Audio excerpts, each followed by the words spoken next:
जय गुरुदेव। तो आज की जय इस गुरुदेव। श्रृंखला में हम आप सब लोगों का स्वागत करते हैं। आज हम जिस शख्सियत से बात करने वाले हैं उन शख्सियत का मेरे जीवन में बहुत बड़ा महत्व है। आज मैं जो आर्ट ऑफ लिविंग का टीचर बना हूँ वो उनकी वजह से हूँ। जैसे जब हम बात करते ना, जब सितार के बारे में बोलें तो फट से दिमाग में एक नाम आता है, रविशंकर जी का। कथक बोलें तो हमारे तुरंत दिमाग में नाम आता है बिरजू महाराज का ना। तो ऐसे बांसुरी बोलें तो हरि प्रसाद चौरसिया। तो ऐसे ही कुछ नाम होते हैं जो किसी खास चीज के पर्याय हो जाते हैं। तो वैसे ही जब हम बोलते हैं आर्ट ऑफ लिविंग वाराणसी तो एक नाम आता है, और वो नाम है श्री राकेश टंडन जी। हम आज आपके इस संवाद में आपका स्वागत करते हैं भैया। आपने अपने व्यस्त समय में से मुझे समय दिया, मैं बहुत आभारी हूँ आपका। तो हम ज़्यादा समय ना लेते हुए बस अपनी बातचीत शुरू करते हैं। भैया, आप पहले बिजनेसमैन थे और अभी भी आप बिजनेसमैन हैं। तो आपको हाँ ये हाँ। अचानक आध्यात्म से कैसे रुचि हुई और आपका अध्यात्म से कैसे जुड़ाव हुआ? हाँ, ये कुछ ऐसे अनसीन और अनकहे पहलू हैं कि मैं भी अभी जब जीवन में कभी कभी खाली बैठ के सोचता हूँ तो सोचता हूँ कि अगर आर्ट ऑफ लिविंग जीवन में नहीं होता, गुरु जीवन में नहीं होते तो किस कबाड़ में जीवन जी रहा होता। क्योंकि जीवन समाप्त हो जाता और जो उच्च कोटि का ज्ञान गुरु के द्वारा इस जीवन में जानने को मिला है, शायद उससे वंचित रह जाता। क्योंकि बाकी ज्ञान जो और प्रचार में है उसमें भ्रम बहुत है। हर तरह से वो भ्रमित ही करता है इंसान को। तो हर इंसान के जीवन में सदगुरु की तो बहुत जरूरत है। और ये सब कुछ जो घटना घटित हुई, ये बयान से परे है। आज से 20 साल पहले अप्रैल महीने में कुछ आर्ट ऑफ लिविंग के लोग हम लोगों के संपर्क में आए। उन्होंने हमारे साथ जो बहुत बुद्धिजीवी वर्ग था, उसमें काफी डॉक्टर्स थे, उनसे निवेदन किया कि आप लोग आर्ट ऑफ लिविंग का बेसिक कोर्स कर लीजिए। तो वो हम लोगों के बीच के लोग थे। और ये आर्ट ऑफ लिविंग के लिए या जनरल पब्लिक के लिए जरूर जानकारी का विषय है कि हम लोगों ने तुरंत ये सोचा कि हमारे मित्र लोग अगर किसी अच्छे कार्य के लिए हम लोगों को प्रोत्साहित कर रहे हैं, तो क्यों नहीं जो समय हम लोग सवेरे सोने में व्यतीत कर देते हैं, देर से उठते हैं, क्यों नहीं उसका आनंद लिया जाए, उस क्यूरोसिटी को अनुभव किया जाए। तो ये 2 दिन के अंदर हम लोगों ने तैयारी करी और संडे को ये बातें संज्ञान में आई थी। और हम लोगों ने ट्यूसडे से तकरीबन 40 लोगों ने इस आर्ट ऑफ लिविंग कोर्स में पार्टिसिपेट किया। और बस वहीं से जीवन बदलने की यात्रा शुरू होती है। अब जो इस कोर्स में सिखाया गया और जो उसका गूढ़ ज्ञान है, जो art of living basic course का, चाहे वो थ्योरी हो चाहे वो बेसिक हो, जब उसको गहराई से जानने का अवसर मिला धीरे धीरे, मुख्य तो सुदर्शन क्रिया ही है। और जिसको रोज जीवन में अपनाते हुए जो परिवर्तन मानसिक स्तर पर होने लगा। और मेरा ये मानना है कि मानसिक स्तर का परिवर्तन ही जीवन में शरीर की स्वास्थ्यता से भी संबंधित होता है। अगर हम मानसिक स्तर पर मजबूत हैं तो शारीरिक रूप से भी स्वस्थ रहेंगे और भावनात्मक रूप से भी स्वस्थ रहेंगे। और यही स्वस्थ मनुष्य की WHO द्वारा परिभाषा भी गठित की गई है।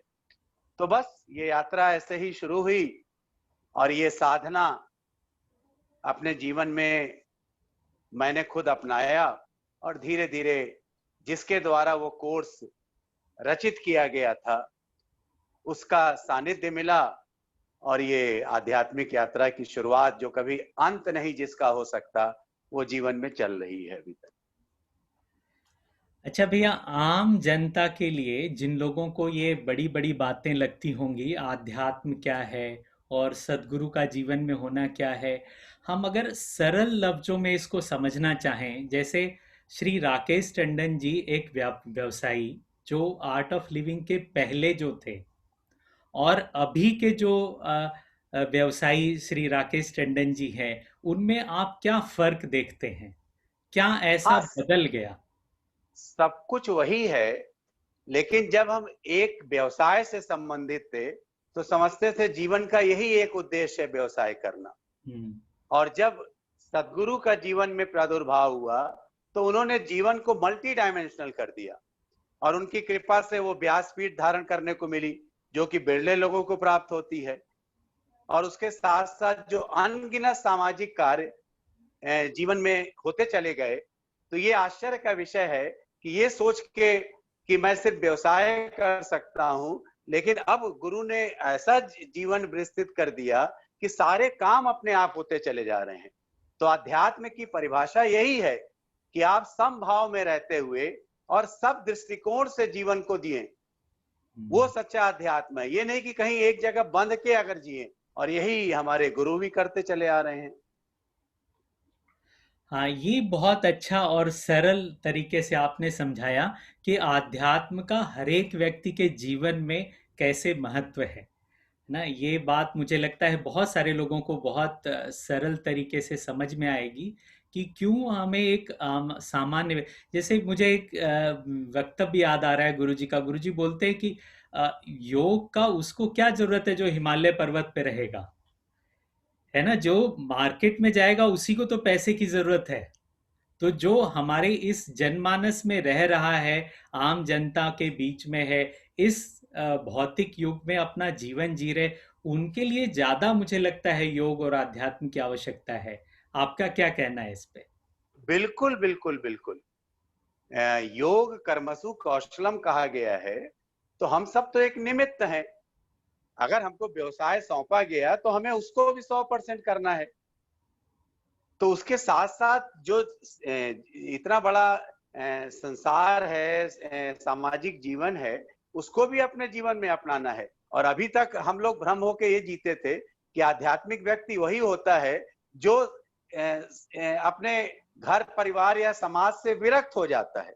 और ये हाँ। उल्टा हम लोगों को ज्ञान में जीने में आया कि आध्यात्मिक व्यक्ति वो होता है जो सभी समाज के साथ साथ सारी सांसारिक चीजों को अपनाते हुए और विरक्त भाव से जीवन जीता हो, हाँ। जिसमें आसक्ति उसकी ना हो, लेकिन पूरा जीवन उसका चलता रहे बैठ के। ये आध्यात्म की सही परिभाषा जो हम लोगों को पूज्य श्री श्री रविशंकर जी के मार्फत प्राप्त हुई। अच्छा भैया, आपने समाज के लिए भी बहुत कार्य किया है ना। चाहे वो स्कूल चलाना हो या अभी अभी जो आपने खत्री हितकारिणी सभा में एक एकदम से पूरा 360 एंगल चेंज किया है। वो मुझे बहुत सारे खत्री भाइयों से पता चलता है कि पहले जिस सभा को लोग कोई जानते नहीं थे, कोई उससे जुड़ना नहीं चाहता था, वो अब पूरे बनारस के एक अग्रिम समाज में से एक है और बहुत बड़े बड़े प्रोग्राम आपने किए हैं। तो ये कैसे अचानक से आप आर्ट ऑफ लिविंग में बहुत बढ़िया आप काम कर रहे थे, फिर आपको खत्री हितकारिणी सभा को ज्वाइन करना, उसमें परिवर्तन की ये प्रेरणा कैसे मिली और इसमें आपने क्या किया, इसके बारे में मैं थोड़ा जरूर जानना चाहूंगा आपसे। हाँ संजय जी, कुछ चीजें बताने लायक नहीं होती है। हमने कहा ना, कुछ चीजें अदृश्य होती हैं, अनचाही होती है, जो घटित होने लगती हैं। तो जो आपने चाहे खत्री हितकारिणी सभा की बात करी या और समाज स्तर पे काम करने की, ये सब एक अदृश्य शक्ति के द्वारा करवाया जा रहा है, जिसका जवाब मुझे देने में भी कभी कभी बड़ा संकोच होता है कि ये कैसे हो रहा है जीवन में। क्योंकि मेरा भी घर परिवार है, जी। व्यवसाय भी है। तो ज्यादातर लोग यही प्राथमिकता देते हैं कि हमारा परिवार और हमारा व्यवसाय या हमारी नौकरी, वो हम्म। फिर समाज से दूर होने लगते हैं।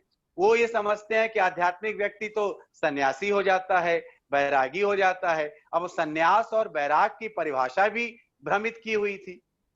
जो पूज्य गुरुदेव के द्वारा हम लोगों को बैराग की परिभाषा हुई कि सब चीजों के साथ जीते हुए आसक्ति न हो, वो बैराग है। इंद्रियों को संयम करना, पांचों इंद्रियों को, वो सन्यास है। हम्म। उन्मुक्त जीवन जीना, ये है मुमुक्ष, ये मुक्त है। और मुझे बड़ा आश्चर्य होता है, मैंने आपसे भी और बनारस के अभी काफी लोगों से जब योग वशिष्ठ के बारे में आजकल मैं बार बार उसको मनन करता हूं, जिसको विजडम कहा जाता है, गुरुदेव यही कहते हैं कि एक दिन के पढ़ने से नहीं होगा, बार बार जब उसको मनन करता हूं तो उसमें इतना बड़ा भ्रम काशी को लेके है कि यहाँ लोग तमाम पाप किए हुए लोग यहाँ आके बसते हैं और कहते हैं बस काशी में मरूंगा तो मुक्ति मिल जाएगी, और ये बड़ा भ्रमित जीवन है। तो इसी को कभी कभी कबीर का दोहे के माध्यम से याद भी आ जाता है कि काशी तज मगहर को दाए। अगर हमने अच्छा जीवन में कार्य किया है तो मैं अपने गांव में जाके मृत्यु प्राप्त करूंगा, मैं काशी को छोड़ के जाता हूं बैठ के। तो गुरुदेव ने भी कहा कि अगर ऐसा थोड़ी है कि काशी में मरने से ही मुक्ति का ऐसा है, कहीं भी आदमी ने अच्छा काम किया है तो वहां, लेकिन वो जीवन उन्मुक्त होना चाहिए, वो स्वच्छंद जीवन जो योग वशिष्ठ को पढ़ेगा और जिसमें प्रभु श्री राम, जिनको दुनिया जानती है, जिन्होंने ज्ञान प्राप्त किया अपने गुरु से, उस ज्ञान को जब आदमी पढ़ेगा, और प्रभु श्री राम तो घट घट में बसे हैं, हर आदमी के दिल में बसे हुए हैं, लेकिन आदमी प्रभु श्री राम को तो याद करता है, लेकिन उन्होंने कैसे ज्ञान प्राप्त किया इसके बारे में कभी नहीं सोचता है बैठ के। तो वो अगर वो ज्ञान जो उन्मुक्त ज्ञान की चर्चा उसमें है, वो मुक्ति का कारण है।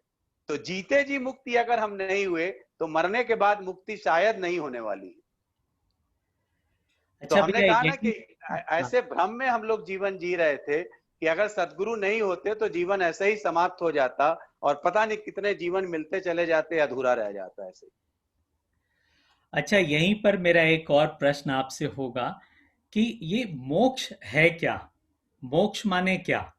क्या मुक्ति जिसके बारे में आप अभी चर्चा कर रहे हैं, तो मुक्त होने का अर्थ है क्या आखिर? हाँ, ये उन्मुक्त जीवन जो इसको कहा गया है स्वच्छंद जीवन, ये आदमी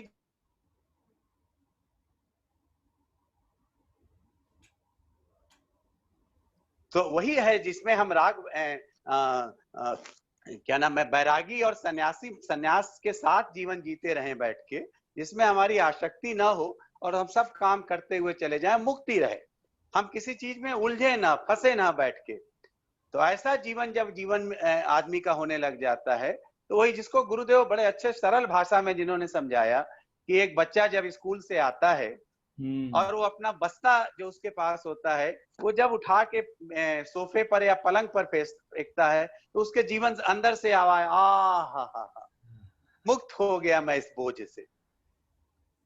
तो वो जीवन जो बोझिल ना हो, जिसमें हम सब कार्य जीवन के कर सके, सारी चीजों को अपना सके, वो मुक्ति का कारण है। अच्छा, ऐसा पूज्य श्री श्री रविशंकर जी के माध्यम से और उनके द्वारा बताया हुआ जो उच्च कोटि का ज्ञान है योग वशिष्ठ, उसके पढ़ने से हम लोगों के समझ में आया ये।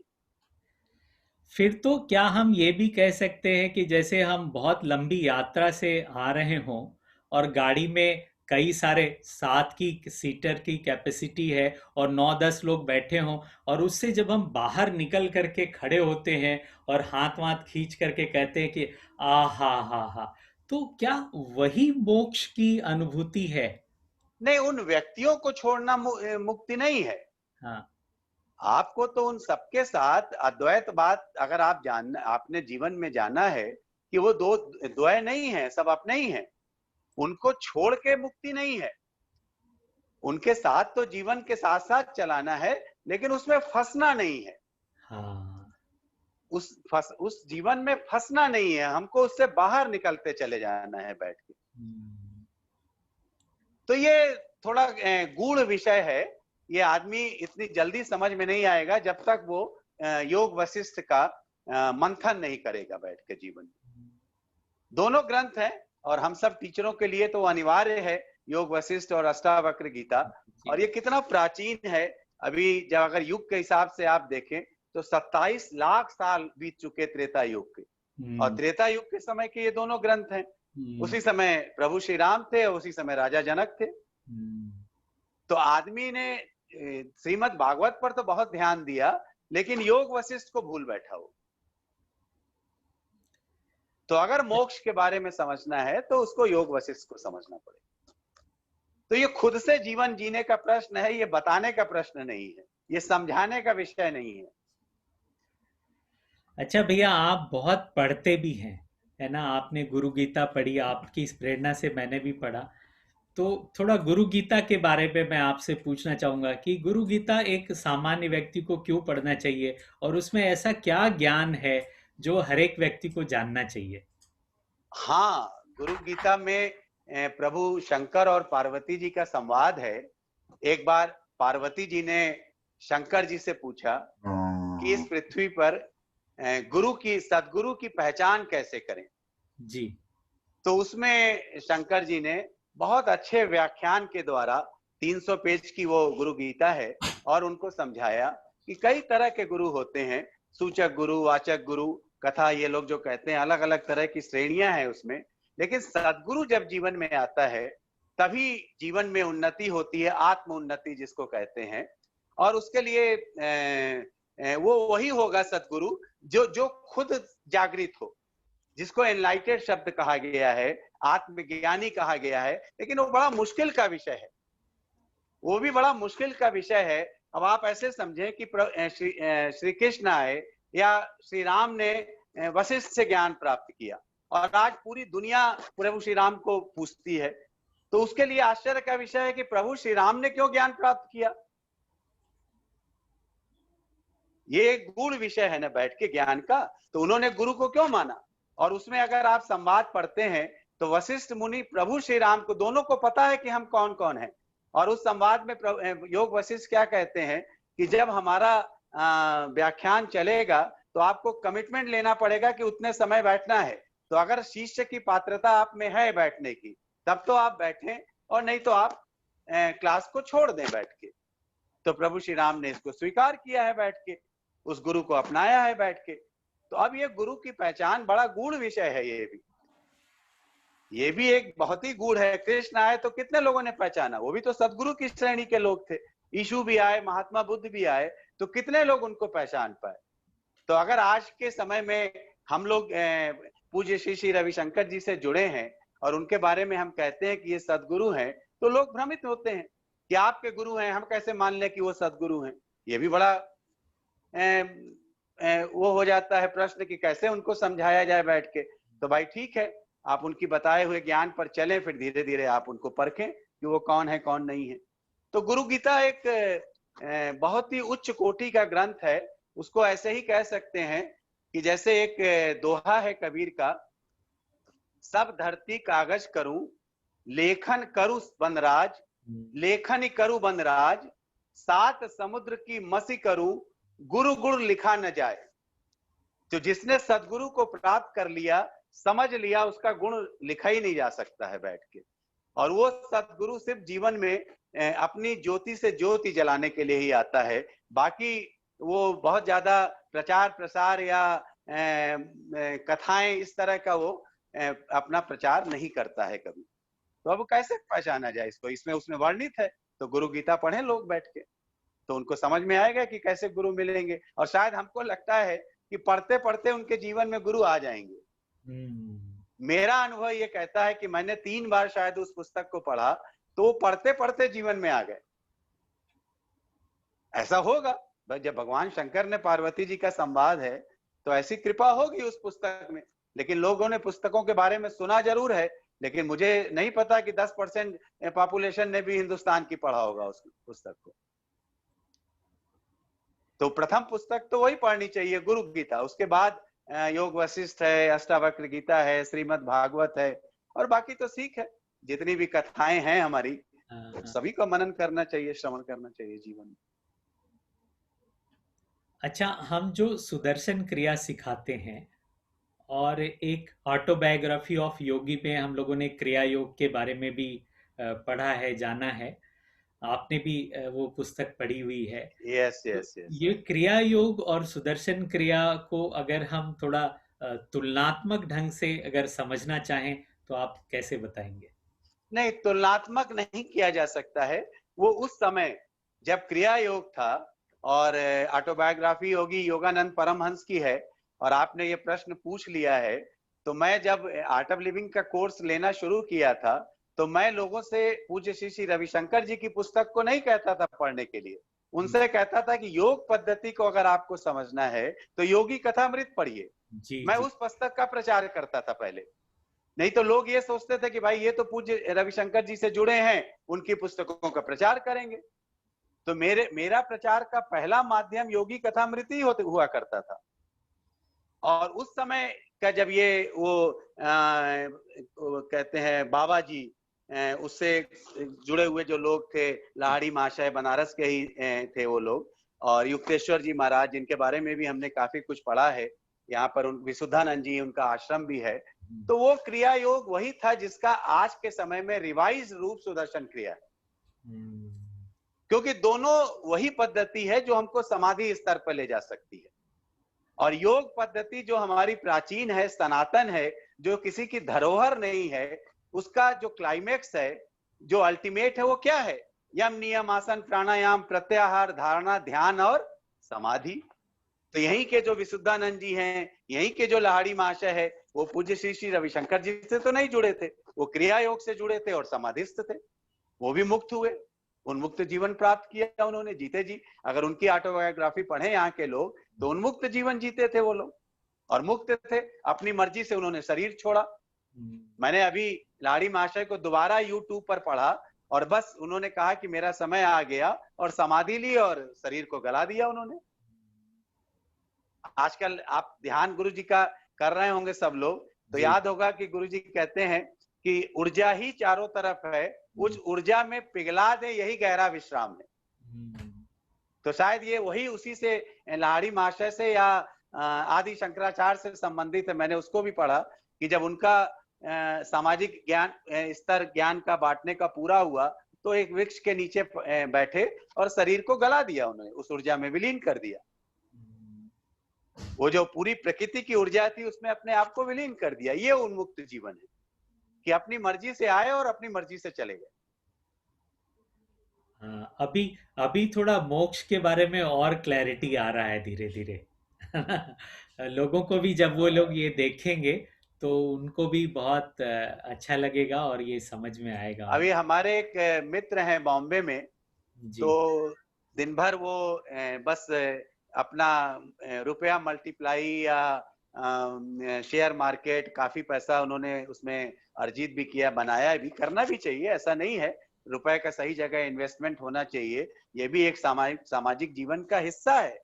लक्ष्मी है जिसको हम कहते हैं, उसको सही तरीके से उपयोग होना चाहिए। अध्यात्म का ये सब हिस्सा है बैठ के। तो हमने उनसे ऐसे ही मजाक में कहा कि आज इस कोरोना के समय में भी, और आप उसी में उलझे रहते हैं, आप योग वशिष्ठ पढ़ लीजिए। तो हमने उनको योग वशिष्ठ का पूरा सारा भेजा कि आप पढ़ लीजिए, तो इन चीजों से शायद आपकी थोड़ी थोड़ी विरक्ति होना शुरू हो जाएगी। क्योंकि हम लोगों के जीवन में ये सत्य है कि जो कुछ मिला है वो जरूरत से ज्यादा मिल गया है, ऐसा महसूस हो जाता है। तो कभी कभी सोचते हैं कि हमसे कई गुना अर्जित किए हुए वो दुखी क्यों है। हम तो बहुत तृप्त हैं, असीम कृपा है ईश्वर की, कभी सोच भी नहीं सकते थे कि इतनी कृपा और ये सब मिलेगा। बहुत वैभवशाली जीवन जी रहे हैं हम लोग, जी। इससे बढ़ के अब चाहिए भी नहीं जीवन में कुछ। जो कुछ मिले वो समाज के लिए रहे, वो ज्यादा हमारे लिए अच्छा होगा। अगर हम अपने हर चीजों को समाज के साथ शेयर कर सकें, चाहे वो ज्ञान का स्तर हो, चाहे वो धन का स्तर हो, और चाहे जिस चीज का भी स्तर हो, मोक्ष यही कहता है कि आप अपनी अर्जित की हुई चीज को समाज में बांटें। अगर सही परिभाषा मोक्ष की समझना है तो यही है। ये नहीं कि आप कंदराओं में बैठ के और शरीर को घर परिवार को छोड़ के चले जाएं, ये मुक्ति नहीं है, ये तो जीवन से भागना हो गया।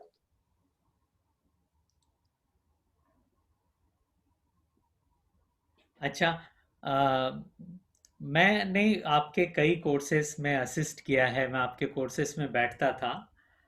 तो मुझे याद है आप भोजन के बारे में बात करते थे जब, कि भोजन जो है वो कैसा करना चाहिए, है ना। आप वो भी कहा करते थे कि करपात्री हो जाओ, है ना, दोनों हाथ में जितना भोजन आए उतना भोजन करना चाहिए। और एक आप फलों के बारे में, सब्जियों के बारे में बहुत बढ़िया बताते थे कि कौन सी सब्जी कब कैसे खानी चाहिए। तो हम चाहते हैं उसके बारे में आप थोड़ा जरूर बात करें, तो लोगों को बहुत सारा अच्छा अनुभव होगा। हाँ संजय जी, ये तो शास्त्रों में विदित है कि जैसा खाया अन्न वैसा होगा मन। जी। तो उसी में 3 तरह का भोजन भी कहा गया है, सात्विक, रास्तिक और तामसिक। तो सात्विक जो भोजन होता है वो क्या है? फल, हरी सब्जियां, ये सब सात्विक भोजन है। थोड़ा पकाया हुआ भोजन हो गया, जिसमें ज्यादा मिर्च मसाले का प्रयोग हो गया, वो रास्तिक हो जाता है। और तामसिक भोजन तो वही होता है जो बासिक भोजन है, जो आजकल फास्ट फूड कल्चर है, या नॉन वेज जो लोग खाते हैं, वो तामसिक भोजन है। तो जैसा अन्न हमारे जीवन का होगा, वैसे ही मन होगा हमारा बैठ के।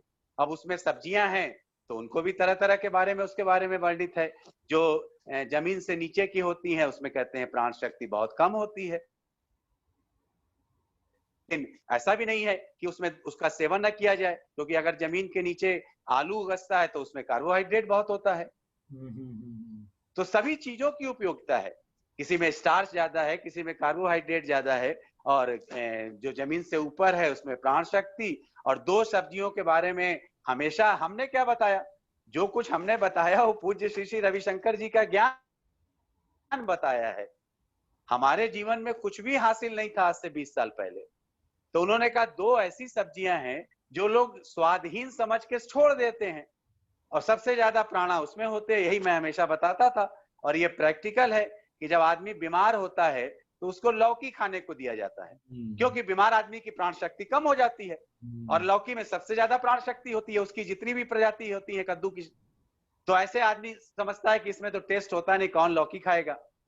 और ऐसे ही कोहड़ा सबसे ज्यादा प्राणा, हाईएस्ट प्राणा होता है। और ये अभी ये कोरोना में हमने अपनी जमीन पर ही 12 क्विंटल ऑर्गेनिक ये कोड़े को किया, और सबसे ज्यादा 1 महीना मैंने उसका सेवन किया। तो उसका प्रभाव जीवन में समझ में आता है अभी बैठ के। तो ये सब भोजन के बारे में है, और वो बहुत विस्तृत तरीके से है। अगर उससे आपका कोई प्रश्न उससे संबंधित हो तो मैं बता दूं। मैंने सात्विक, रास्तिक और तामसिक तीनों तरह के भोजन के बारे में आपको बता दिया। तो हमारा जो शरीर की संरचना की गई है वो सात्विक भोजन के अनुसार है, लेकिन रजस थोड़ा थोड़ा जरूरी है जिससे हम क्रियाशील रहें। तो समाज में अगर हमको जाना है, काम धाम करना है, व्यवसाय करना है, नौकरी करना है, तो रजस की जरूरी है। लेकिन तामसिक चीजों से तो बिल्कुल हमको दूर होना पड़ेगा। अगर तामसिक जीवन में हम हैं तो योग पद्धति जीवन में नहीं आ सकती यार। या तो योग पद्धति जीवन में आएगी, तामसिक चीज आपसे दूर भागेगी। ये दोनों चीजें आपस में रेसिप्रोकल हैं। कभी कभी लोग कहते हैं कि अब हम तामसिक भोजन छोड़ेंगे तो योग पद्धति अपनाएंगे, लेकिन पूज्य गुरुदेव की कृपा से हम लोगों ने योग पद्धति को अपने जीवन में अपनाया और तामसिक प्रवृत्तियां अपने आप दूर हो गई। तो प्रकृति भी 3 वैसे ही होती है, 3 भोजन भी होते हैं। तो जैसा भोजन वैसी प्रकृति, जैसा भोजन करेंगे वैसे हमारी प्रकृति होगी।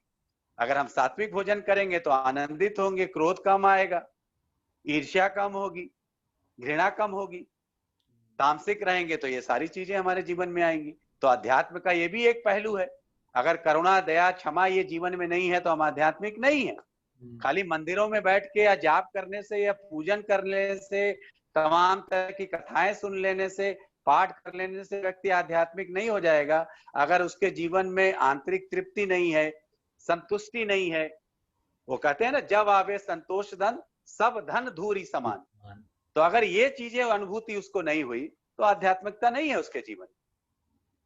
ये खाली एक बखान करने की चीज हो जाएगी। तो दोनों चीजों का उत्तर, भोजन से संबंधित भी अध्यात्म, शायद मैंने आपको उसमें भी जोड़ दिया। जी जी, बहुत बढ़िया आपने बताया ये।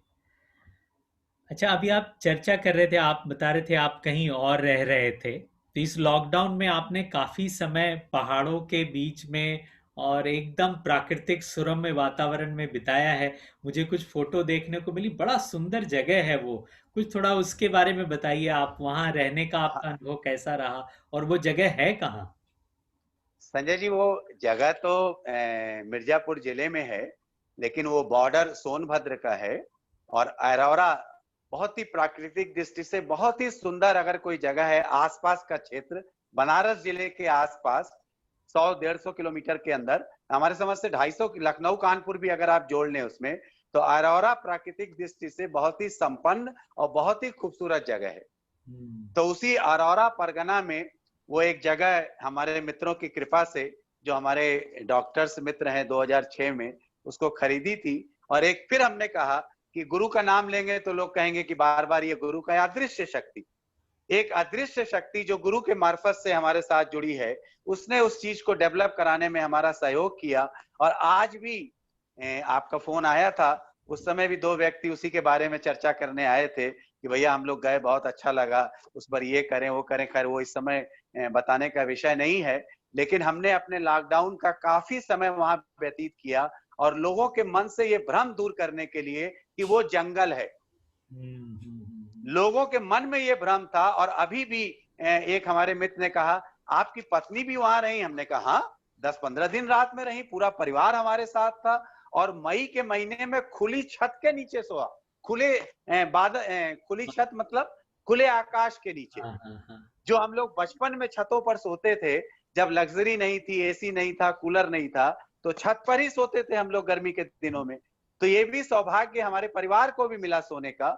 और उस पहाड़ी जहां जीरो पोल्यूशन है, वो सड़क स्तर से 4.5 किलोमीटर ऊपर है हाइट पे, तो वहां जीरो पोल्यूशन है। और 200 एकड़ का क्षेत्र हमारे मित्रों के द्वारा ही सब बंद है, वहां आवागमन नहीं है। तो इसलिए और प्राकृतिक दृष्टि से पूरी तरह भरा है। जहां कहते हैं वो नाला, नदी, पहाड़, पूरी प्रकृति, पंचतत्व, और साथ में ये वन जीव पूरे, मतलब आप अविश्वसनीय चीज मैं आपको बताऊं, जिस नीलकंठ का दर्शन किया जाता है दशहरे के शुभ अवसर पर, ऐसे 4 नीलकंठ का वहां पर रोज हम लोगों को दर्शन मिलता था। और एक नीलकंठ महादेव, हम तो उनको महादेव ही कहते हैं, वो हमारे पंखे पर रात्रि विश्राम करते हैं वहां पे। अच्छा। और साथ में लक्ष्मी की सवारी, उल्लू का भी जो दर्शन किए, शायद युगों बीत गया होगा, उसका भी दर्शन वहां हो जाता था। और तरह तरह की चिड़िया जिनके बारे में पढ़ते चले आए हैं, जो मुंह से अलग अलग संवाद बोलती हैं, उनके बारे में भी जानने का अवसर मिला। अच्छा। और आप सबसे बड़ा जो इंडिविजुअल लेवल पर हमको महसूस हुआ कि ये जो कोरोना के समय में लॉकडाउन की स्थिति थी, जो घरों के अंदर बंद होके एकदम चारदीवारी से घिरे थे कंक्रीट से, उससे बाहर निकले तो साधना करने का दुगना समय मिला।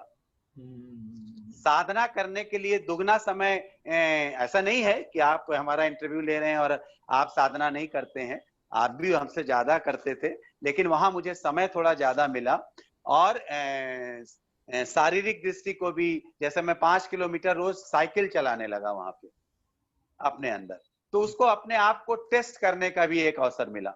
और एक ये भी है, और कभी कभी वो अभिमान शब्द भी, कि ऑक्सीमीटर मैं लेके गया और यहाँ 98 आता है, वहां 100 आने लगा। अच्छा। मतलब ऑक्सीजन की प्योरिटी आप समझ सकते हैं कि जब मैं ऑक्सीमीटर वहां टेस्ट करता हूं अपनी उंगली डाल के, तो वहां ऑक्सीजन लेवल ब्लड में 100 आता है मेरा। तो कई दृष्टिकोण से मैंने बताया, वो जगह मुझे बहुत सूट करती है। और अब मैं वहां आने के बाद जब यहाँ आता हूं, तो मुझे बहुत नकारात्मक वातावरण यहाँ का मिल रहा है, बनारस का। जो चर्चा का विषय सब लोग समझ सकते हैं, इतना भय के वातावरण में जी रहा है शहर, हर शहर। और वहां ऐसा नहीं है, वहां 5 गांव में एक भी व्यक्ति कोरोना से प्रभावित नहीं हुआ अभी तक। तो वहां भय का वातावरण नहीं है। तो कहते हैं ना, पूरा वाइब्रेशन होता है हर चीज का, तो वहां ऐसा वाइब्रेशन नहीं है। और यहाँ पूरे शहर में डर भय, अगर आदमी कहीं आ भी जा रहा है, अभी लॉकडाउन खुल गया, तो हर आदमी भय से ग्रसित है, कल क्या होगा उसे पता नहीं। और इकोनॉमी तो डिस्टर्ब ही है, वो भी एक बहुत बड़ा डिप्रेशन का कारण है इस समय। तो ये फर्क वहां महसूस हुआ।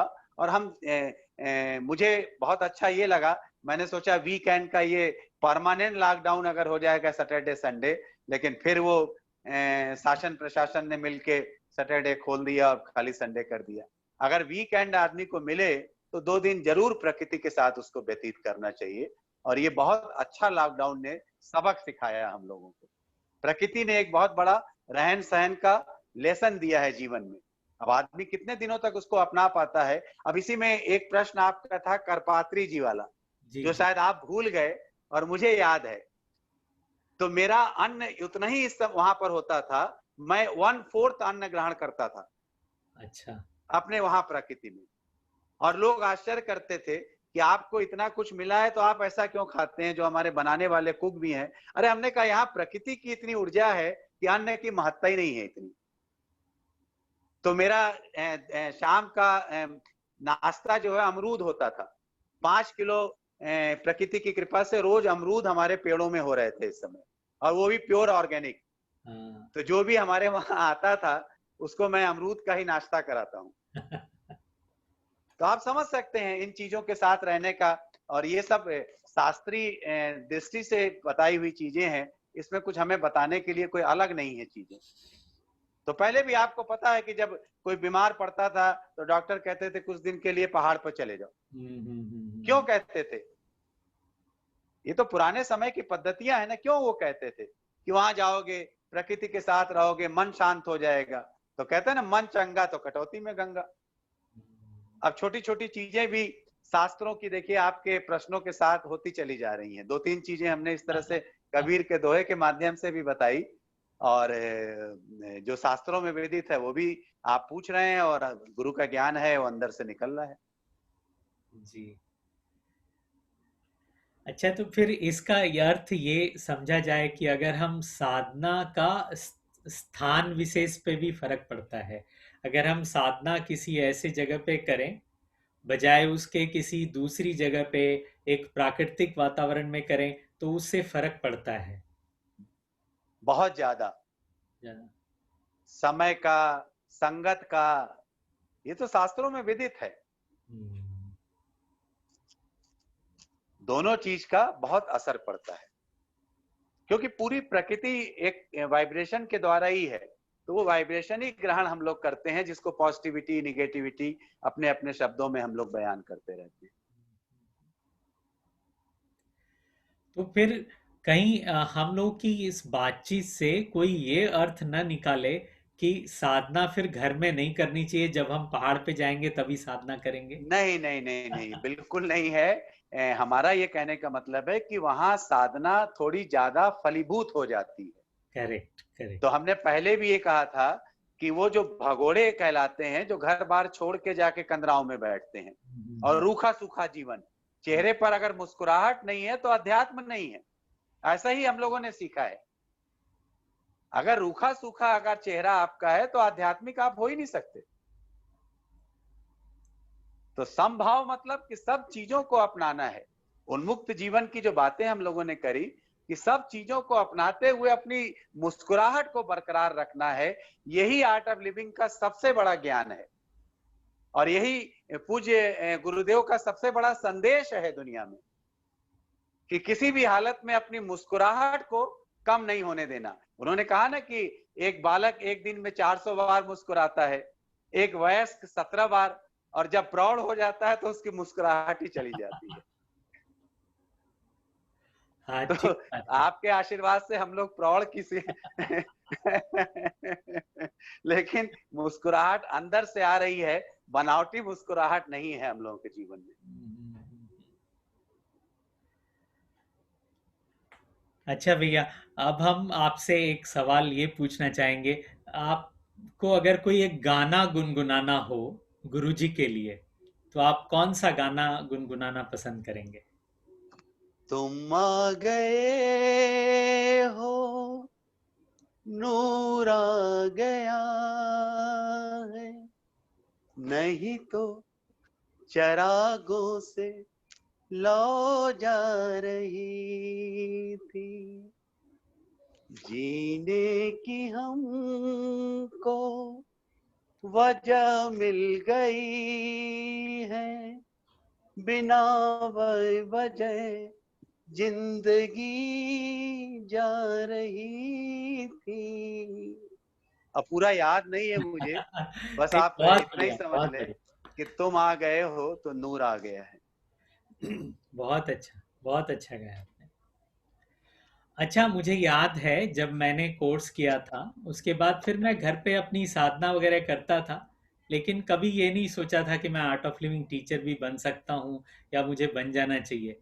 लेकिन आप जब भी मिलते थे तो ये जरूर कहते थे ना। और मुझे याद है सत्संग में वो जो आखिरी भजन करते हैं ना, जय जय राधा रमन हरि बोल, तो वो जब भजन शुरू होता था बस उसी समय मैं उठ करके धीरे से गेट से बाहर निकल जाता था कि अभी ये राकेश भैया पकड़ लेंगे और बोलेंगे तुम टीचर बनो, टीचर बनो।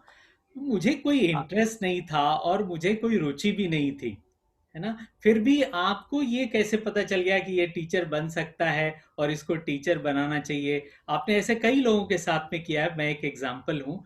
आपको पता कैसे चलता है कि इससे ये काम कराना चाहिए? ये खूबी हमने आप में देखी है कि आपको सही वक्त पर सही विचार आते हैं, कि आप कहते हैं हाँ इस व्यक्ति को ये काम बोलो तो ये फट से हो जाएगा।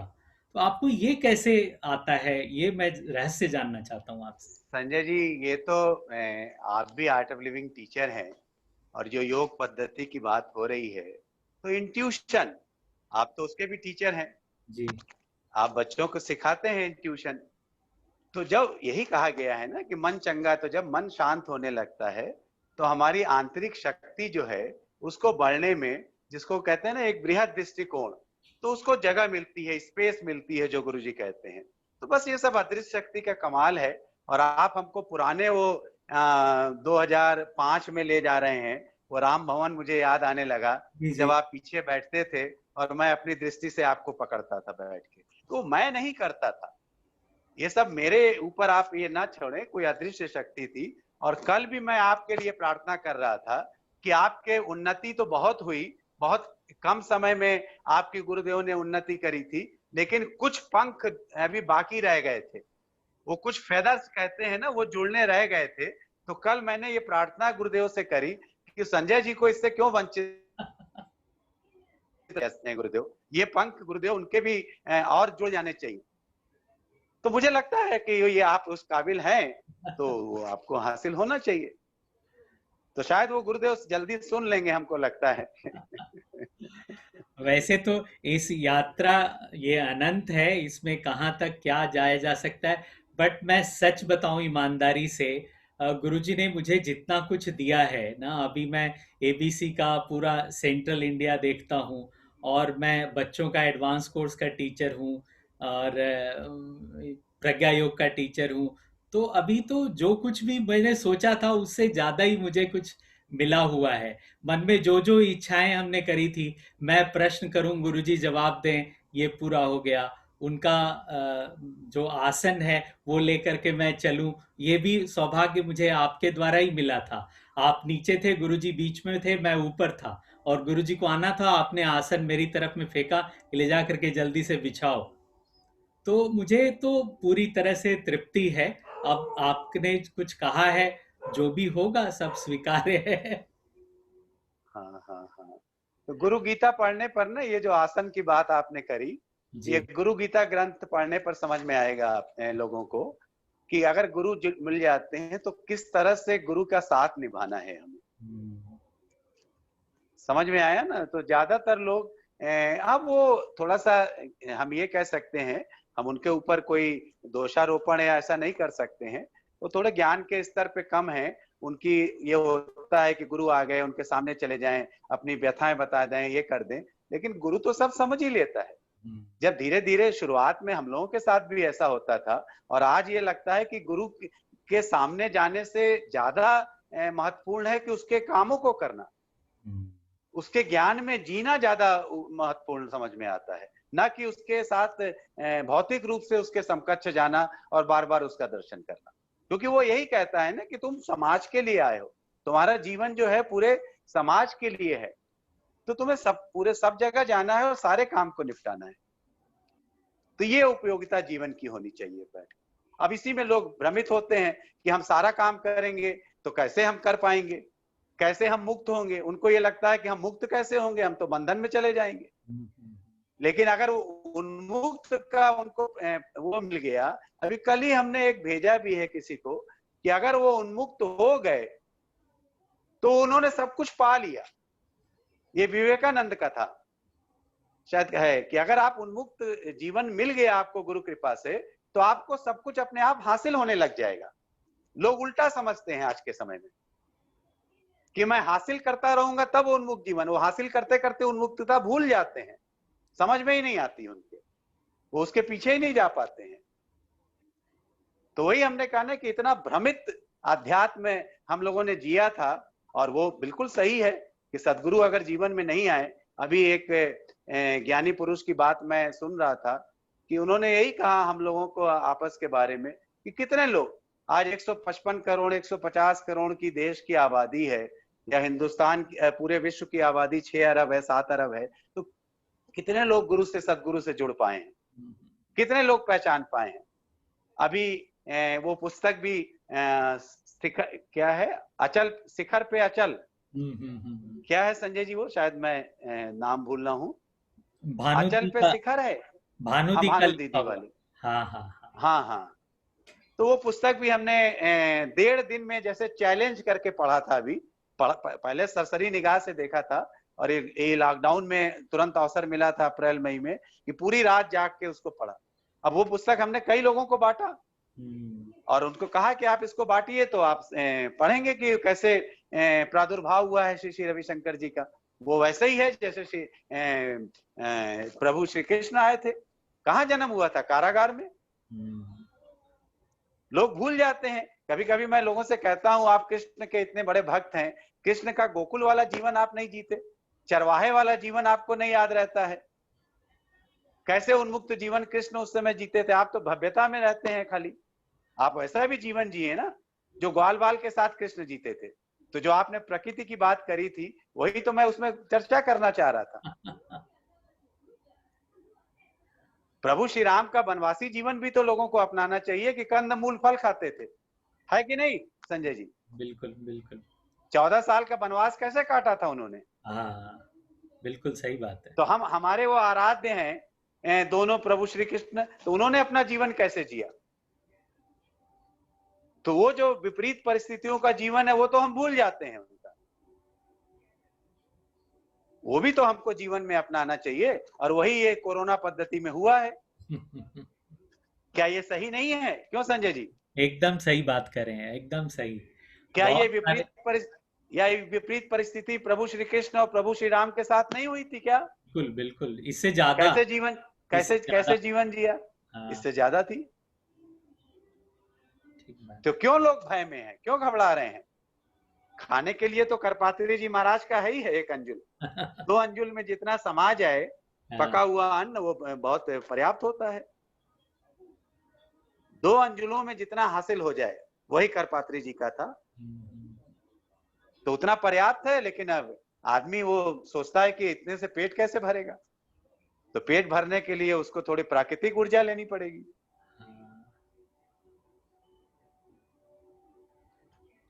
आप संतों को देखें कितना खाते हैं, आप संतों के बारे में पढ़ें कितना जीवन खाते हैं, कितना सोते हैं वो। अगर प्राचीन ऋषियों के बारे में 88,000 ऋषि हुए हैं, पढ़ें उनकी जीवन शैलियां। तो ये सब एक अध्यात्म का हिस्सा है, ये लोगों को उस पर भी अध्ययन करना चाहिए। और ये बड़ा अच्छा समय मिला था कि लोगों को इन सब चीजों पर थोड़ा मंथन करना चाहिए था।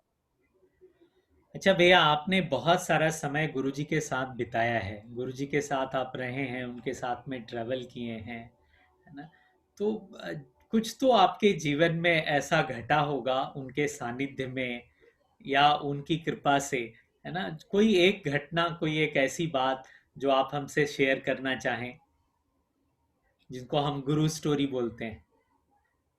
संजय जी वो बहुत अनगिनत है, और सबसे शुरुआत की यही है कि जब 2000 में गुरुदेव आए थे, कलकत्ता से यहाँ पहुंचे थे बाई ट्रेन।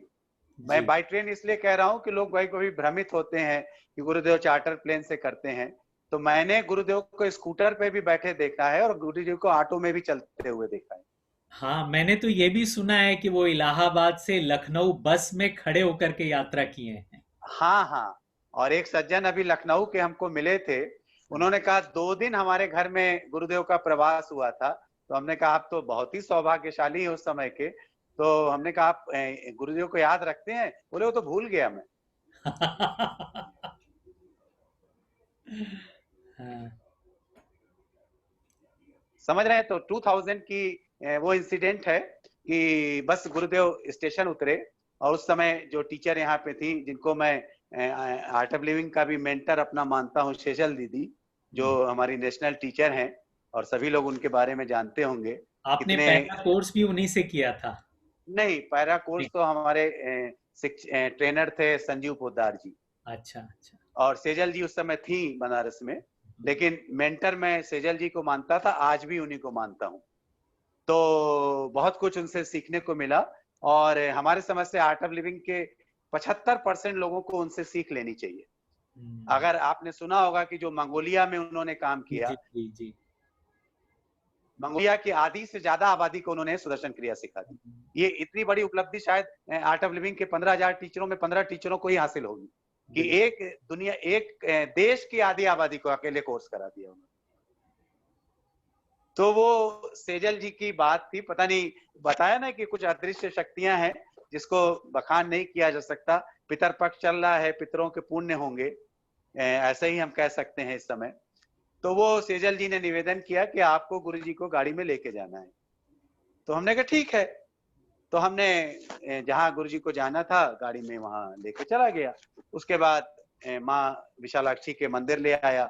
उसी समय गुरु जी ने हमारे बारे में जाना समझा, पूछा हमसे कौन हो क्या हो। बस उसके बाद रात उनके साथ काफी देर तक व्यतीत हुई। सुबह की एक घटना है कि गुरुदेव सो के उठे और उनका संदेशा आया हमारे पास कि लोगों के मार्फत कि गुरुदेव आपको याद कर रहे हैं।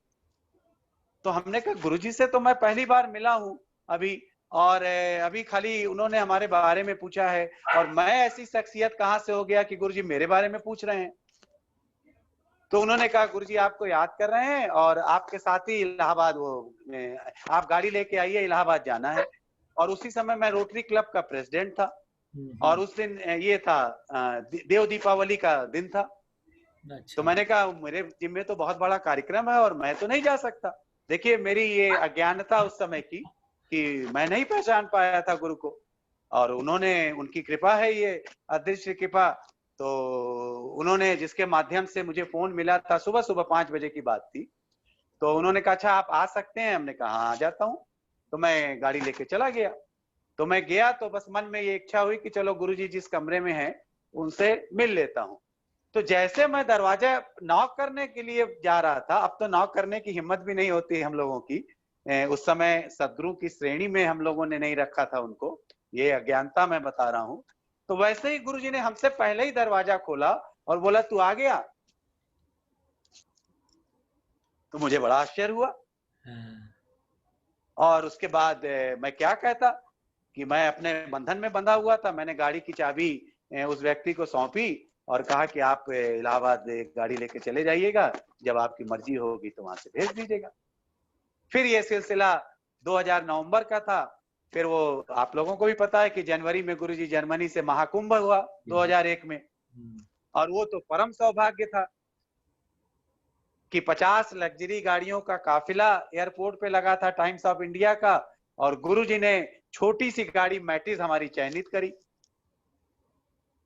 और मैं उनको गाड़ी में बैठा के इलाहाबाद ले गया।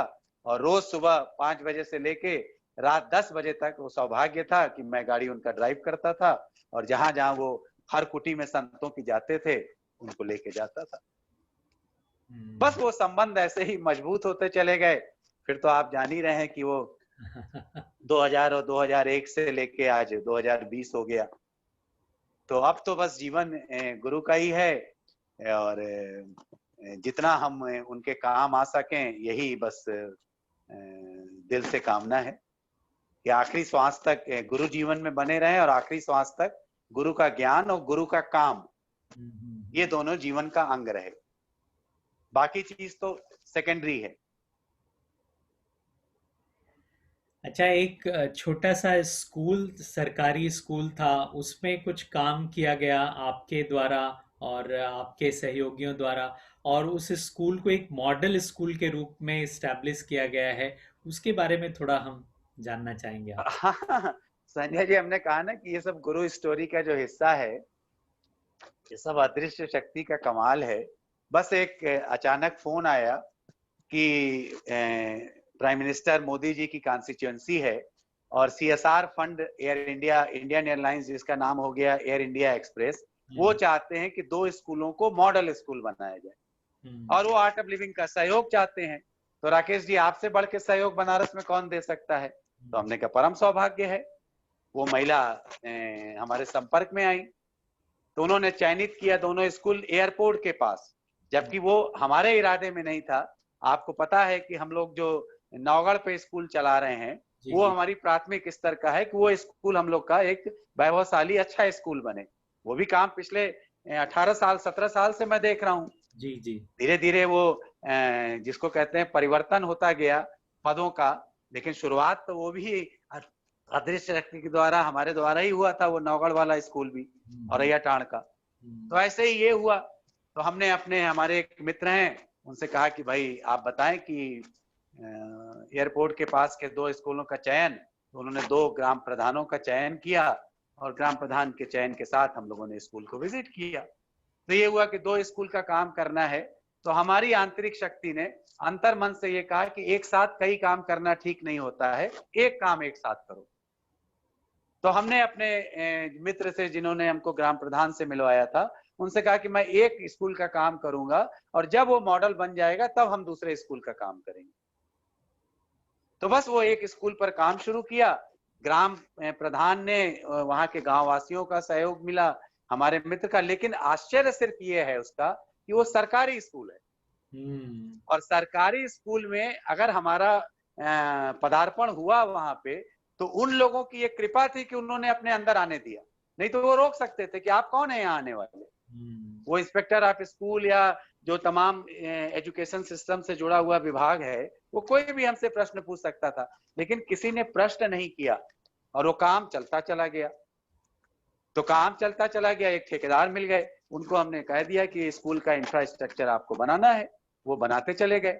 इंफ्रास्ट्रक्चर बनाने के साथ साथ आपको पता है कि हम लोगों की प्राथमिकता क्या होती है, कि जहां भी जाते हैं वहां गुरु ज्ञान। तो उस स्कूल के लिए गुरु ज्ञान क्या था? नवचेतना शिविर, बाल चेतना शिविर, यही उन बच्चों के लिए ज्ञान था। तो वो भी गुरु कृपा से एक अपनी वहां की ग्राम से जुड़ी हुई एक महिला हम लोगों के साथ जुड़ी, आर्ट ऑफ लिविंग की मिल गई। उनको हमने एक ड्यूटी लगा दी, कर्तव्य दे दिया कि आप ये काम करो। तो वहां ये ऊर्जा का जो प्रभाव हुआ, गुरु जी का ट्रांसफॉर्म, इंफ्रास्ट्रक्चर तो चला ही। तो उस स्कूल में जब हमने काम किया था तो 150 बच्चे थे, और धीरे धीरे धीरे आसपास का वातावरण इतना ऊर्जामय होने लगा नवचेतना शिविर, बाल चेतना शिविर से, कि धीरे धीरे वहां बच्चों की संख्या बढ़ती चली गई, और सारे टीचर हम लोगों से बहुत अच्छा तालमेल बना के काम करने लगी। नहीं तो ये बड़ा आश्चर्य का विषय है वहां हम लोगों का जाना वहां पे। और आज अभी हमको पता लगा, अभी ये कोरोना के पीरियड में जो डॉक्यूमेंट्री बनी, जो हमने आप लोगों को भेजी थी, जी जी। और बहुत ही अच्छी डॉक्यूमेंट्री, जो चर्चा का विषय है। और एयर इंडिया एक्सप्रेस जिन्होंने पैसा लगाया था, जो पैसा उन्होंने लगाया था उससे दुगनी खुशी उनको मिली है इस समय, क्योंकि प्रमाण उनको मिला। आप समझ रहे हैं ना कि CSR फंड अगर कहीं जाता भी है, उसका दुरुपयोग कितना होता था ये दुनिया को पता है, और सरकार के भी पैसों का दुरुपयोग तो कितना होता है। तो ये वहां दुरुपयोग नहीं हुआ। ईश्वर की कृपा से, गुरु की शक्ति से हम लोगों ने एक भी पैसे का दुरुपयोग नहीं होने दिया, और अपना आने जाने का तो हम लोग खुद ही व्यय सब कर लेते थे बैठ के। तो तकरीबन अगर ऐसे आप देखें तो वो ठेकेदार का ये कहना था कि जो काम हमने किया है उसमें 5 लाख रुपया आप लोगों ने बचा लिया। अच्छा। अब वो चलता रहा होगा बीच में, कई लोगों का हिस्सेदारी जो चलती थी, वो हिस्सेदारी वहां नहीं हो पाई, लेकिन उससे खुशी मुझे नहीं मिली। खुशी जो मिलने का कारण था वो कि जो सस्टेनेबिलिटी थी, 150 बच्चों से होते होते 400 बच्चे हो गए वहां पे, हाउसफुल हो गए सारे क्लासेस। और अभी जो मुझे लोगों ने बताया कि 50 ऐसे बच्चे वहां पर दाखिल हुए जो प्राइवेट स्कूल से ट्रांसफर लेके आए। अरे अच्छा, ये तो बहुत हाँ, बड़ी बात है। ये सरकारी स्कूल के लिए आज बहुत बड़ी उपलब्धि है कि सरकारी स्कूल का तो आप देख लें, मतलब बड़ा दुखी विषय है। अब ये पता नहीं इंटरव्यू में जनता के सामने जाना चाहिए कि नहीं जाना चाहिए, कि जितना पैसा वहां मिलता है, आप भी एक शिक्षक हैं, आपसे कई गुना पैसा सरकारी स्कूलों में मिलता है, और आपका आधा ज्ञान भी नहीं होता उनके पास। देखिए, 2 अलग अलग चीजें, शिक्षा, एजुकेशन का शिक्षा प्रणाली जो एक पका पकाया होता है, जिसको कहते हैं वो जिसको हमने यहाँ कहीं से लिया, वो सिलेबस की पुस्तक, और उसको बांट दिया। इंफॉर्मेशन, इंफॉर्मेटिव जानकारी। नॉलेज, इंफॉर्मेटिव नॉलेज जिसको कहते हैं, और आप तो उससे कई गुना आगे निकल चुके हैं बैठ के। तो हमने जो देखा, और एक शिक्षिका वहां पर हमको अभी मिली थी, उनके आंख से आंसू आ रहे थे। उनको इतनी ज्यादा सैलरी मिलने लग गई थी प्रमोशन होते होते, 60-70 हजार रुपया उन्होंने बताया, और बोली भैया हमको बड़ा दुख होता है, 3 घंटे के लिए 4 घंटे के लिए सिर्फ मैं काम करती हूँ। तो ऐसे भी लोग होते हैं, ऐसी बात नहीं है, लेकिन ये बड़ा सरकार के लिए, अगर ये सरकार इसको, हमने बहुत लोगों को ये भेजा डॉक्यूमेंट्री, उन्होंने उस पर गौर नहीं किया। अगर ऐसे एनजीओ के मार्फत से, अब एनजीओ की पहचान कैसे हो, ये भी एक गोल विषय हो जाता है। तरह तरह के 20,000 एनजीओ बंद भी किए हैं प्रधानमंत्री जी ने, तो कैसे हम कहें कि हमारा एनजीओ बहुत अच्छा है, कैसे हम कहें कि हम बहुत अच्छे हैं, ये बड़ा विचित्र प्रश्न होता है। लेकिन सरकार का जो 40,000 करोड़ रुपया शिक्षा माध्यम में व्यय होता है, मुझे लगता है कि उसका आधा पैसा जो है वो खाली व्यर्थ में जाता है। तो अगर सरकारी स्कूल मॉडल बन जाएं इस तरह से, तो हमको लगता है ये प्राइवेट स्कूल की जो चर्चा का विषय है, हम ये नहीं कहते हैं कि प्राइवेट स्कूल में अच्छी शिक्षा नहीं है, प्राइवेट स्कूल अच्छे नहीं है, इस पर भी प्रश्न उठाना ये अच्छी बात नहीं है, क्योंकि आज बहुत से बच्चे प्राइवेट स्कूल में पढ़ के ही आगे निकल रहे हैं। सरकारी स्कूल में अच्छी शिक्षा नहीं मिल रही थी उनको। तो दोनों चीजों को साथ साथ लेके चलना पड़ेगा। लेकिन कहीं कहीं प्राइवेट स्कूल में जो ये चर्चाएं होती हैं कि फीस ज्यादा है, लोगों के सामर्थ्य के बाहर हो जाता है देना, और सरकारी स्कूल में फीस अगर नहीं ली जाती है, लेकिन अगर शिक्षा प्रणाली वहां अच्छी तरह से नहीं है, तो ये भी सोचनीय विषय है। तो ये एक अलग विषय हो जाएगा, लेकिन सरकार के सामने वो डॉक्यूमेंट्री जरूर जानी चाहिए। और जिसका काम हमने किया उसमें हमको भी आत्मिक संतोष है, हमारी संस्था को भी आत्मिक संतोष है, हमारे गुरु को भी आत्मिक संतोष हुआ होगा, और वो जो जिसने CSR फंड का पैसा दिया, उनकी खुशी तो दुगनी है इस समय। बिल्कुल। तो ऐसे कई काम आपको पता ही है कि वो वेस्ट मैनेजमेंट प्रोजेक्ट है, कई काम हुए ऐसे, और अभी भी हो रहे हैं मंदिर वाला। और ये अब हम क्या बताएं, स्किल डेवलपमेंट इस समय सरकार इतना प्रचार कर रही है, हम लोग तो 20 साल से कर रहे हैं। अभी भी आपको इसी प्रश्नोत्तर के माध्यम से मैं बताना चाहूंगा कि पंडरी गांव में इलेक्ट्रिकल ट्रेनिंग का करीब 100, 125, 150 बच्चों की हमने ट्रेनिंग करवाई, उसमें 50% बच्चे आज एम्प्लॉयड हो चुके हैं। अरे वाह, बहुत जो बढ़िया। 15,000 से लेके 40,000 रुपया इस समय कमा रहे हैं। वो किसी कारण से, जिस स्कूल में उनको लगा कि आर्ट ऑफ लिविंग इतना बड़ा काम कर रहा है हमको, वो अभी किसी कारण से उन्होंने रोक दिया है। वो हमारे सब वो सोलर सिस्टम और वो इलेक्ट्रिकल ट्रेनिंग के इक्विपमेंट्स खराब है, उसको मैं अपनी जगह पर अब जल्दी से जल्दी शिफ्ट करा के, और वहां तो ये सब हम लोग तो 20 साल से कर रहे हैं। आपने अभी वो प्रकृति की बात करी थी, वहां आइए, ऑर्गेनिक फार्मिंग का मॉडल भी देखिए हमारा। आपके माध्यम से मैं चाहूंगा कि सरकारी लोग आके देखें कि कैसे राकेश जी वहां ऑर्गेनिक फार्मिंग को प्रमोट कर रहे हैं। तो किसके लिए कर रहे हैं? ये काम जो मैं कर रहा हूं, ये समाज के लिए कर रहा हूं, उसमें मेरा व्यक्तिगत स्वार्थ क्या है? लेकिन ये सीखा कहां से? प्रश्न आता है कि हमने ये ज्ञान सीखा कहां से? तो आर्ट ऑफ लिविंग से। आर्ट ऑफ लिविंग के फाउंडर कौन है? पूज्य श्री श्री रविशंकर जी। तो उनसे हम दूर कैसे रह सकते हैं? आपने शुरुआती यही की थी कि सितार वादक है तो रविशंकर जी, तबला वादक है तो ये हैं, तो फिर आर्ट ऑफ लिविंग है तो श्री श्री रविशंकर जी। तो जब उनके द्वारा ये सारी चीजें, अब आप देखिए कि हमने आध्यात्मिक ज्ञान के पहलू के साथ सामाजिक और व्यवहारिक ज्ञान की भी बातें आपके साथ शेयर करी। जी जी बिल्कुल। तो ये कहां से अर्जित हुई हमारे जीवन में? उसी गुरु कृपा से। तो ऐसे गुरु को तो पूरे समाज को अपनाना चाहिए। वो गुरु ये थोड़ी कहता है कि तुम मेरी बांसुरी बजाओ, वो तो गुरु ये कहता है तुम अपनी बांसुरी बजाओ। अपनी बांसुरी के छेदों को खोलना सीख जाओ। यही ध्यान की प्रक्रिया है ना? जी जी जी बिल्कुल। सरल भाषा में तो यही है ना ध्यान की प्रक्रिया। हाँ। जो बंद क्षेत्र हैं, जो चक्र हैं, वो खुलने लग जाएं तो बांसुरी के छिद्र खुलने लगेंगे। हाँ, और बांसुरी संगीतमय हो जाएगी। बिल्कुल बिल्कुल। तो वैसे जीवन संगीत में उनके पास में कोई फूल लेकर के आता है तो कहता है फूल लेकर के नहीं आओ, तुम खुद फूल की तरह खिल जाओ, तुम खुद फूल। ऐसे गुरु कहाँ मिलेंगे?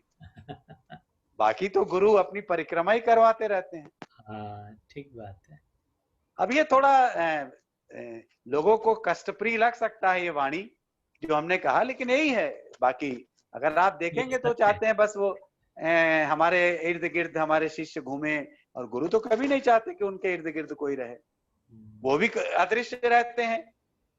आप उनको कभी ढूंढ पाते हैं क्या? आज वो बेंगलोर मिलेंगे तो कल पता नहीं कलकत्ता मिलेंगे, तो परसों अमेरिका मिलेंगे, तो चौथे दिन जर्मनी मिलेंगे, तो पांचवें दिन वो इराक में मिलेंगे, पता नहीं कहाँ मिलेंगे आपको।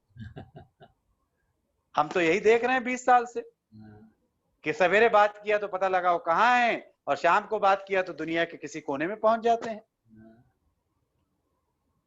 तो वो भी कंदराव में छुपे रह सकते हैं, लेकिन उनको क्या क्या क्या पड़ी है? जब हमारे गुरु 160 देशों में जाके ये काम कर सकते हैं, तो ये तो हम लोगों का परम सौभाग्य है कि हम लोग अगर थोड़ा सा भी 1% काम कर रहे हैं तो हम लोग उनके कृपा के पात्र हैं। ठीक भैया, अब आपसे बात करते हुए अब ये कहने का मन तो नहीं हो रहा कि अब हमारा समय कंप्लीट हो रहा। ऐसे हम लोग महीनों बात कर सकते हैं, आपसे बहुत सारी चीज़ें जानने को हैं। फिर कभी किसी और दिन हम लोग फिर से एक बार ऐसे ही इंटरव्यू करके और चीज़ों पर चर्चा करेंगे, और मुझे लगता है ये सब लोगों को बहुत पसंद आएगा। और मैं आपका बहुत बहुत धन्यवाद देता हूँ, बहुत हृदय से आभार व्यक्त करता हूँ। आप आए और आपने इतनी अच्छी बातें हम लोगों से शेयर करी। आप अंत में अगर कुछ कहना चाहते हैं 2 शब्द तो। हाँ हाँ, आज शिक्षक दिवस है, जी। तो आपका भी आभार, आपको भी कोटि कोटि नमन।